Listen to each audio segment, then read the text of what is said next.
BMW Group India has closed calendar year 2025 on a very historic note, noting highest ever annual sales with a very strong double-digit growth. To talk about that, we have Mr. Hardeep Singh Brar, who's the President and CEO of BMW Group India. Sir, can you recap the year for us? It's been a historic growth for you. How do you see the market panning up in 2026? But first, just recap what worked, what didn't work, what has the potential to grow in 2026 as we go into the new year. Thank you, first of all, for being here. This is our new retail next door, and I'm happy to be interacting with the Autocar team today here. Coming to 2025, it has been a phenomenal year for us. We did 18,001 units, and this is the best ever year, and the growth is 14%. And even quarter four was even better. That was the best quarter for us. We did 6,023 units, which was a growth of 17%. So, slowly and gradually we are increasing. You can see the X3 here. This has been one of the successful models for us this year, which did extremely well. And then we have an iX1, which is the electric model priced at 50 lakh rupees, which really did wonders for us. Yes. And our penetration from 8% in electric vehicles actually went up to 21%. That's phenomenal. Yeah, and what we attribute it to is, great design of iX1, no maintenance cost, the cost of ownership is phenomenal. And it comes with a long wheelbase, which means you have a lot of space at the back seat, so you want to switch between the front and the back. You want to drive yourself on the weekdays and want to sit, on the weekends and want to sit at the back seat during the weekdays. I think it perfectly fits the bill. And there we have the top of the line, the 7 Series, Absolutely. which 7 and i7 put together are leading the market. And here again, electric and petrol portfolio is 50-50%. Because of the price points are very close to each other. So all in all, a great year. Even for Mini, we did about 730 units with a growth of 3%, but we'll tell you more what we are doing in 2026. Super. Your point about long wheelbase models, they are now almost half of your portfolio. Is that a trend there? What are some of the newer trends shaping up 2026? Yeah, so the long wheelbase, we have, if you see, we have a 5 Series and we have a 3 Series as well. Which are doing extremely well for us, and people are loving this more space at the back seat. And so the electrification, the long wheelbase is what is going to be our strategy going forward. We started it about 3 years back, and is really working well for us, and we would like to build on that. Right. Apart from your product strategy, what else has worked in terms of electrification? Because there was a skepticism, range anxiety initially, even in the mass market segment. So the pace of growth hasn't been as expected as, say 5 years from now. So how do you see that market evolving? So another thing which really worked well for us is people had a lot of apprehension about the resale value of the car. And the moment we started giving the assured buyback value to the consumers, they started coming back and they said, okay, I've been taken care of. I don't need to worry about it. The second factor, which is what we are slowly building on, is the charging infrastructure. From north to south of India, we have put on a stretch of 3,000 kilometers, 12 very high-powered chargers. Which has a capacity of 120 kilowatts to 720 kilowatt hours charging capacity, and we haven't heard about 720 anywhere else. So this is the most powerful charger that we have, and you don't have to worry about it. And last piece, of course, is the range that we are giving in our cars is in excess of 500 kilometers.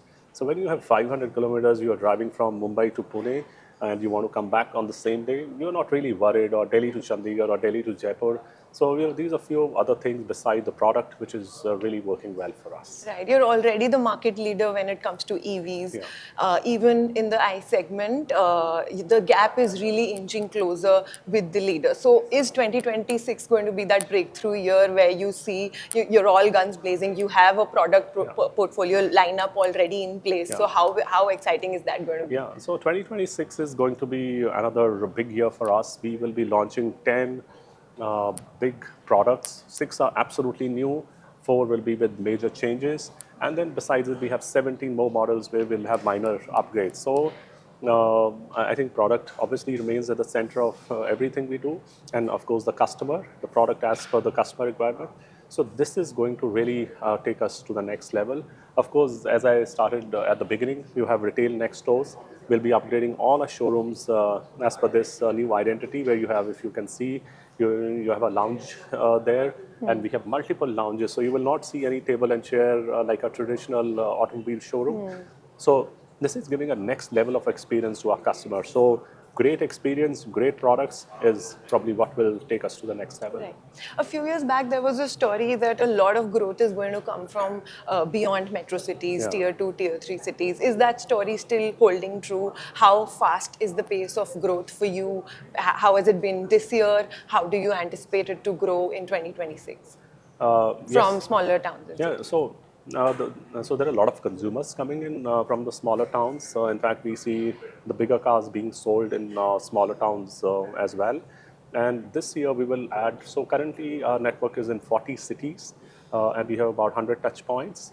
Next year we are going to add about 10 new cities. So we'll move to 50 cities. Lovely. And maybe about 18 to 20 more touch points. So ballpark 50 cities with 120 touch points is what we are looking at next year. Okay, and no strategies to sort of have different experiential centers for EVs, because EVs are now 21% of your portfolio, inching very close to a quarter of your sales. So any sales strategy there in terms of just differentiating it somewhere into the future maybe? No, we are not really looking at that, because if you look at this space, you want consumer to enjoy, if you want to take a look at the petrol or the diesel or an electric, because sometimes people are confused and they want to drive both the cars, experience both the cars, look at and compare both the cars. If you make it all electric, then that whole comparison, the decision making, the choice that you are giving to the consumer, it goes away, and hence there are no plans to differentiate that. Right. Globally, and even like especially for India, a lot of geopolitics is playing out. A lot of supply chain realignment is happening. For India, we've seen forex pressure really being a pain point for this segment. How do you navigate that? Is that again going to be a challenge going into 2026? How do you sort of solve for that? I think the headwinds are there, no doubt. But what we have seen is the Indian government has played a very important role last year. The income tax slabs were rationalized, the GST has come down. So that has given a fresh lease of life to the economy and to the automotive sector. Of course, the challenges are going to remain. We can see, the US tariffs could play a spoilsport for us. Yeah. But on the whole, I think the things are very positive for India, and I feel the demand will continue. And we are going to have another rocking year. Superb. Just leave us with 3 key trends that are going to shape 2026 for us. I think electrification at number 1. Number 2, more young buyers are coming in, and they are willing to spend. Unlike my generation, who are looking at savings and investment, they are really looking at spending. And of course, the product refreshment is very important, because customer wants refreshment. So those cycles are reducing. They are reducing. It's getting faster. They're looking at cars being refreshed much faster. So that is another trend that I'm looking at. And how fast is EV penetration? How do you expect it to grow in the next few years? I think if you look at the overall percentage, it is just growing by about 1% every year. It is not from the overall viewpoint. But if you make radical changes like how BMW did, you can actually move from 8 to 21% in 1 year. So it's about getting the right product with the right features, with the right design, giving an assurance on the buyback, and of course, so all these factors put together, I think it can really take it up. So let's see which are the other big changes that are going to happen. So yeah. Another exciting year ahead. That's right. Yes. Thank you. All the best, and all the best for. We're looking forward to another double-digit growth this year. Thank you. Thank you for your wishes, and thank you for being here. Thank you so much. Thank you.